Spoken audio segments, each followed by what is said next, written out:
அஜித் சொன்ன வார்த்தையால் நெகிழ்ந்து போன விக்ரம். தமிழ் சினிமாவில் இன்று முன்னணி நடிகர்களில் ஒருவராக திகழ்பவர் நடிகர் விக்ரம். அவர் இந்த நிலையை அடைய படாத பாடுபட்டவர். சினிமா துறையில் அடியெடுத்து வைத்த ஆரம்ப காலகட்டத்தில் சரியான வாய்ப்புகள் அமையாததால் பிரபுதேவா, அஜித், அப்பாஸ் போன்ற சில நடிகர்களுக்கும் ஆரம்ப காலகட்டத்தில் டப்பிங் பேசி இருக்கிறார். தனது நடிப்பு திறமையை நிரூபிக்க ஒரு நல்ல வாய்ப்பு கிடைக்காதா என்னும் ஏக்கத்தில் இருந்த விக்ரமிற்கு இயக்குனர் பாலாவின் அறிமுக படமான சேது படத்தில் நடித்து பாராட்டுகளை குவித்ததோடு வெற்றி படமாகவும் அமைந்தது. சேது படத்தின் வெற்றிக்கு பிறகு ஏராளமான பட வாய்ப்புகள் குவிந்தன. கிடைக்கும் படங்களில் எல்லாம் நடிக்காமல் நடிப்பு திறமையை நிரூபிக்கும் படங்களை மட்டும் தேர்ந்தெடுத்து நடித்து வந்தார். இவர் நடித்த காசி, பிதாமகன் உள்ளிட்ட படங்கள் நடிப்பிற்காக எந்த எல்லைக்கும் செல்லக்கூடிய துணிச்சலான நடிகராக விக்ரம் அறியப்படுகிறார். அது மட்டுமின்றி கமர்ஷியல் படங்களான சாமி, தூள், தில், ஜெமினி உள்ளிட்ட படங்களிலும் பட்டிகை கிளப்பினார். சேதுவில் தொடங்கிய விக்ரம் பயணம் இன்று வரை வெற்றிகரமாக தொடர்கிறது. விக்ரம் வாய்ப்புகள் இன்றி இருந்த சமயத்தில் அவருக்கு நடிகர் அஜித் செய்த உதவி குறித்து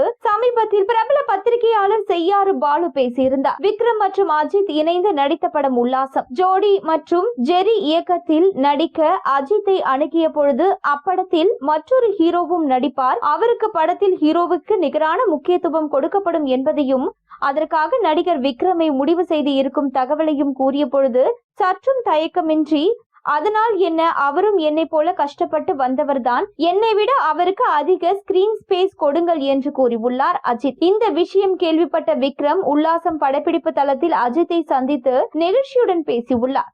அப்பொழுது அஜித் விக்ரமிடம், நீங்கள் ஒரு நாள் என்னை விட மிகப்பெரிய நடிகராக வர வாய்ப்புள்ளது என கூறியுள்ளார். அப்போதிலிருந்தே அஜித், விக்ரம் இடையில் நல்ல நண்பர்களாக இருந்து வருகிறார்கள். இயக்குனர் மாரி செல்வராஜின் இயக்கத்தில் நடிகர் விக்ரமின் மகனான துருவ் விக்ரம் நடித்த பைசன் திரைப்படம் வெளியானது. கபடி வீரரின் வாழ்வியலை மையமாக கொண்ட இப்படத்தின் வெளியீட்டை ரசிகர்கள் கொண்டாடி வருகின்றனர். மாரி செல்வராஜின் சமூக அக்கறை கொண்ட திரைப்படங்கள் மற்றும் அவரது திரை பங்களிப்பிற்கு மரியாதை செலுத்தும் விதமாக தியேட்டர்களில் பெரும் வரவேற்பு கொடுக்கப்பட்டு வருகிறது. தற்போது அஜித்தும் விக்ரம் மகனுக்கு தனது வாழ்த்துக்களை தெரிவித்து இருக்கிறார். தொடர்ந்து பல பிரபலங்கள் மகனுக்கு வாழ்த்துக்களை கூறி வருவதாலும் அவரது மகன் கடின உழைப்பிற்கு நல்ல விமர்சனங்கள் கிடைத்து வருவதாலும் விக்ரம் நெகிழ்ந்து போயுள்ளார். பைசன் திரைப்படம் வெளியாகி உள்ள நிலையில் இயக்குனர் மாரி செல்வராஜின் அடுத்த வெற்றியாக இது அமையும் என்று அவரது ரசிகர்கள் மத்தியில் பெரும் எதிர்பார்ப்பு நிலவுகிறது.